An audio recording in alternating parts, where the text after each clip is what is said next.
পরিশিষ্ট শ্রীরামকৃষ্ণ নরেন্দ্র স্বামী বিবেকানন্দ নবম পরিচ্ছেদের দ্বিতীয় এবং শেষ অংশ।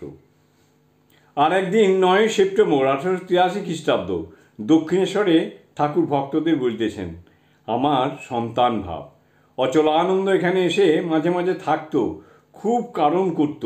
আমি স্ত্রীলোক লয়ে সাধন ভালো বলতাম না, তাই আমাকে বলেছিল, তুমি বীরভাবের সাধন কেন মানবে না? তন্ত্রে আছে শিবের কলম মানবে না? তিনি শিব সন্তান ভাবও বলেছেন, আবার বীরভাবও বলেছেন। আমি বললাম, কে জানে বাপু, আমার ওসব ভালো লাগে না, আমার সন্তান ভাব। উদেশে ভোগীতেলিকে কর্তা ভোজার দলে দেখেছিলাম। ওই মেয়ে মানুষ নিয়ে সাধন, আবার একটি পুরুষ না হলে মেয়ে মানুষের সাধন ভাজন হবে না।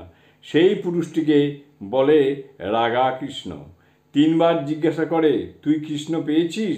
সেই মেয়ে মানুষটিও 3 বার বলে, কৃষ্ণ পেয়েছি।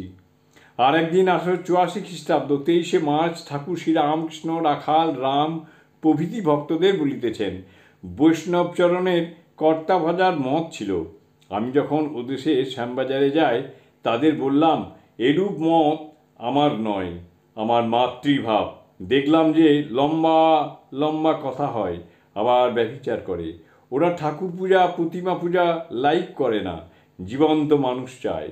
ওরা অনেকে রাধাতন্ত্রের মতে চলে।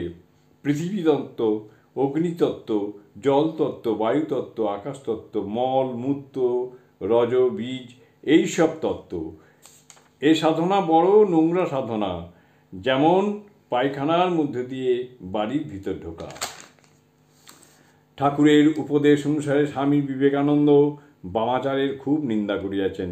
তিনি বলেন, ভারতবর্ষের প্রায় সকল স্থানে, বিশেষত বাংলাদেশে গুপ্তভাবে অনেকে এরূপ সাধনা করেন। তারা বামাচারতন্ত্রের প্রমাণ দেখান।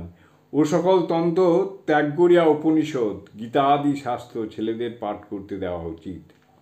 শোভাবাজার রাধাকান্ত দেবের ঠাকুর বাড়িতে স্বামী বিবেকানন্দ বিলাত হইতে ফিরিবার পর বেদান্ত সম্বন্ধে একটি সারগর্ভ বক্তৃতা দেন।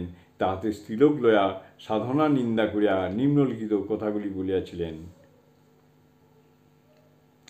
কাশীপুর বাগানে ঠাকুর শ্রীরামকৃষ্ণ যখন পীড়িত হইয়া আছেন 1886 খ্রিস্টাব্দ, নরেন্দ্রকে একদিন ডাকিয়া বললেন, বাবা, এখানে যেন কেহ কারণ পান না করে। ধর্মের নাম করে মদ্যপান করা ভালো নয়। আমি দেখেছি যেখানে ওরূপ করছে সেখানে ভালো হয় নাই। জয় ঠাকুর, জয় ঠাকুর।